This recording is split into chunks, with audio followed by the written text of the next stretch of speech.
What up, world? Established Rich coming right back at you. I wanted to come in and react to the latest ASAP Rocky trial update.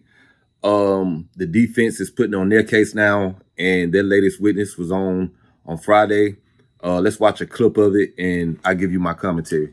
You indicate he's going to be out on a public street in Hollywood, where he's a well-known individual. Yes. And don't you agree that, given what you've said, that whenever he is out, that he is at risk? He's very recognizable.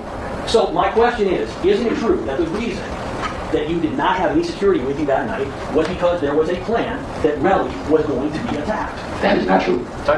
Are you aware, was it common knowledge as far as you knew, that Mr. Nader's carried a property? Yes. And when you say it was common knowledge, where was it common knowledge? Who knew that he carried property, based on what you know, general reputation? Pretty sure his close friends, family, and circle. It wasn't something, because if he's out here telling people, yo, I got a problem, you never know who could tell somebody else and put him in another dangerous situation. Were you aware of any bad feelings that R.I.C.H had toward Mr. Naders? No. So how was it that you, Ills, and Naders ended up meeting up with R.I.C.H near the parking garage? We were already together, me, Rocky, and Hills, because we was at the rehearsal for Complex Con. So whoever was going to be there was going to be with regardless. It wasn't like, oh, we're going to do this. No, we were at rehearsal. And isn't it true that it was Mr. Naders' idea to meet up with R.I.C.H? I'm not too sure who idea it was. I just know he wanted to speak to R.I.C.H because we had a show the next day, and he wanted R.I.C.H to be there. Whatever miscommunication that they had going on, I believe that they were going to speak. The next day was the show. Everything was just going to be great. It was going to be like it was 10 years ago. So I know him, and his movement got a little more pepper and stuff than usual. And he's coming down, like his face like a hill, so he's coming down. And you can see his vibe, a little more momentum. He comes down, and as soon as he meets up with R.I.C.H, you feel me? This is after R.I.C.H walks from the car. R.I.C.H walks up. R.I.C.H's not doing anything. He doesn't grab R.I.C.H first or anything. He's walking up to R.I.C.H, and as soon as he gets up to R.I.C.H grabs him. So let me ask you, up to this point, you're saying that they were completely joking in the car a couple of minutes before, right? Yes. Everything. But I said I did not hear what R.I.C.H was saying. He grabbed him.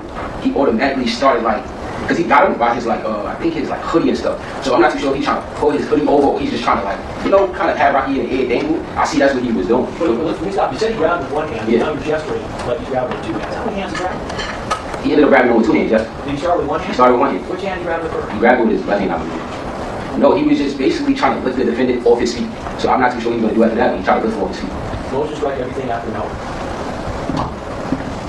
You know, you're right, but we need to finish this case before the end of the decade. All right. Now, as you can see, the prosecution team, they really are grasping for straws. They're asking about what hotel he stayed at. How is he feeding himself? How did he get out there? Did he fly coach? Did he fly first class? None of this has anything to do with the reason this case has been brought about. They're basically trying to show that he's financially dependent on ASAP Rocky, that there's future opportunities if he comes in the courtroom and he defends ASAP Rocky, and it's really irrelevant. And I'm pretty sure that the jury is not going to, they're not going to fall for it. But money and fame aside, it's another example of our justice system on display. This prosecution and most prosecutors, in my opinion, they don't care. All they care about is getting a conviction. And the way this case has gone, which I would say is similar to a lot of things that happened in the Young Thug trial, meaning that these are things that happen regularly, but they're not televised. So we don't get to see them. For them to sit up here, never even speak to this guy who was actually there. They didn't speak to him till 2 weeks ago. But because of his affiliation with Rocky, and because he doesn't cater to what their victim says happened, they don't care. They don't care. And this is the world we live in. Money and fame aside, Rocky is a young man with a whole future ahead of him. He has 2 children. He's looking at a maximum of 24 years in prison off of this case. And they really wanted him to take a plea deal